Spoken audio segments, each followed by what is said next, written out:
Welcome back. Thanks for staying with us. Now, this year's Nelson Mandela International Day will focus on sustainable interventions such as fruit and indigenous tree planting and promoting community and backyard gardens. For more on this, we're joined by head of the Nelson Mandela Foundation, Gushwell Brooks, to talk to us more about this. A very good evening to you. Thank you for your time.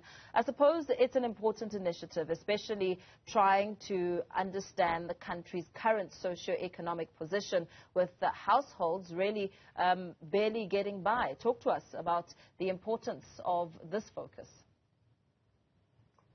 Well, certainly, and good evening to everyone watching. Let's be quite frank. We're facing some difficult times within South Africa. 1 in 4 households, 1 in 4 people in South Africa are food insecure as a starting point. I think that the floods in KwaZulu-Natal as well as in the Eastern Cape during April and May clearly highlighted the fact that global climate change is definitely affecting us. And very correctly, as you had pointed out before, is the fact that we really do need long-lasting, sustainable solutions. And then that is why the focus of Mandela Day for the Nelson Mandela Foundation this year is specifically strengthening and resourcing community gardens as well as home-based gardens, as well as planting 1 million trees, which I'm sure you'll agree is extremely ambitious as a target, especially for the period of a year. So how will it all play out as you try and establish these gardens and really start thinking about what to plant, what makes sense at what time of the year, and all of that? Well, that's the beauty of collaboration, and I think that our slogan for this year is do what you can with what you have, where you are. And that moniker ultimately points to the fact that everyone is involved. It's all sectors of society. So the Nelson Mandela Foundation is not coming in and acting as a savior, but much rather we're working with communities. We also have implementing partners that are, the Green Development Foundation is specifically attuned and understand what it takes when it comes to horticulture, what grows in particular regions, at what time of the year, what soil conditions, those types of things. So we're we're working very closely with experts in the space, but more specifically with communities, because we're looking at capacitating and resourcing gardens that are already in existence, and asking ourselves the question: what can we do in terms of taking this a step further, where these people aren't only able to produce food for themselves, but we can get to a point whereby it's so well resourced that they have excess produce that they're able to sell, and then in turn that capacitates other aspects of their lives, whether it be education, whether it be them being able to pay for housing and so on. Indigenous tree planting is an important one. Talk to us about the factors that have led you to thinking of placing indigenous trees in key areas that you may have selected. Well, I think it's quite stunning how it all ties together. As you know, we have the International Mandela Lecture coming up, and that would be in November this year in eThekwini, and specifically looking at the impact of global climate change. And of course, Prime Minister, Her Excellency Prime Minister Mia Mottley would be the speaker at that particular event. That's the announcement that we made on the 1st of July. And she has been a major advocate speaking up specifically for island nations that are facing a severe threat of global climate change and changing weather conditions, as well as these islands literally sinking because of encroaching water. But I think that for us as South Africans, with 435 people who lost their lives within KwaZulu-Natal, many more having been lost and unaccounted for, many families being left homeless, it's quite clear that we need to do something about global climate change. And we need to start implementing mechanisms to absorb this excess carbon dioxide that we have within our atmosphere that's causing global climate change.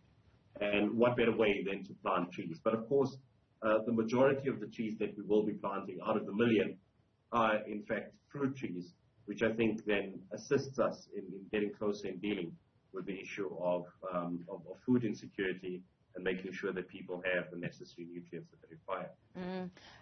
One of the important elements about observing Mandela Day is to, of course, make a difference in communities. And as that is out there, the young people of South Africa are saying that they're growing increasingly frustrated. We heard their cries in June, just last month, with June 16 being commemorated, feeling like they are being left out and there are no opportunities. How do you plan on inspiring hope for young people? Well, the youth is essential, and we really hope to catalyze. I mean, one of the key things that we're trying to, launch is a Civies Day, and that is, of course, to get young people involved in the process. So even if they're not able to plant a tree, they can assist in making sure that we're able to make this very ambitious target of 1 million trees possible. And what better way than something as simple and as basic as being able to go to school, wear your civies in support of this particular initiative, and make some type of a contribution in turn that would be able then to sustain this. So that's one mechanism. But beyond this, the other interesting thing is that young people need to get involved in growing food, especially within communities where we see high levels of unemployment, especially within amongst the youth, people who are not economically active, people who are not in educational spaces. Let them get their hands dirty, so to speak. Start digging the soil and grow those community gardens, because that is definitely a source of not just income, but it gives you dignity of work. It gives you an opportunity to actually positively contribute to your community. And how would you encourage South Africans to get actively involved and make those differences on Mandela Day? There are many options. I mean, for one thing, tomorrow, for example, we will be doing an 8-kilometer walk in Houghton. And for those people that want to participate, they go onto Ticket Pro, they get themselves a ticket, and they can walk the 8-kilometer route that Madiba himself used to walk within Houghton. As we all know, he was a resident of Houghton. The Nelson Mandela Foundation is there, Sanctuary Mandela is there, which used to be his old home. And of course, the walk starts at the old Eds within Houghton, so people can participate through that means. If people do not know what to do on the 18th, if you're a resident of Johannesburg or the Gauteng area, I mean, I think that's an excellent opportunity. It helps with social cohesion. It gives us an opportunity to meet our neighbors and take a walk. But beyond that, there are so many other things that one can do. I mean, you go to your corporate and sit down and say, listen, I heard Gushwell Brooks, the head of Mandela Day from the Nelson Mandela Foundation, talk about community gardens. Can we assist? Can we fund something like that? Can we look at a local community and try to capitalize them and make sure that they're able to grow their own community gardens? What about going out and finding opportunities to plant fruit and indigenous trees within communities? I mean, we're working with a great partner who constantly makes comments about the fact that even though we talk about Johannesburg being the largest man-made forest in the world, many of our townships, many of our rural areas still need a lot of greening, where we see that people literally living in dust bowls. So those are, ample opportunities for us to be able to take up this challenge and combat global climate change while we're trying to make sure that there's food security. I suppose this will also serve as an educational for those who may be of the perception that you need an actual garden, you need some space in your backyard to plant. I mean, there are other ways to plant, and there are other ways to plant without money. You don't necessarily have to buy seeds. Indeed. I made the comment, we were in Alexandra, doing an activation on Friday, and I said to people, the people present there at least, that all that you need to do is the fruits that you eat, the vegetables that you eat, take the seed, go and plant it. You have people turning old tires into planting pots. I had this wonderful experience where this gent was telling us that gum poles that people tend to take for granted, where people took 25-liter water containers or liquid containers and nailed it against these gum poles, in stacks, filled it with soil and planted, despite the fact that they didn't have, for example, vast quantities of land to grow. And by simply doing something as simple as that, where you stack, literally stack these opportunities to plant, it gives you so much space and so much opportunity to grow.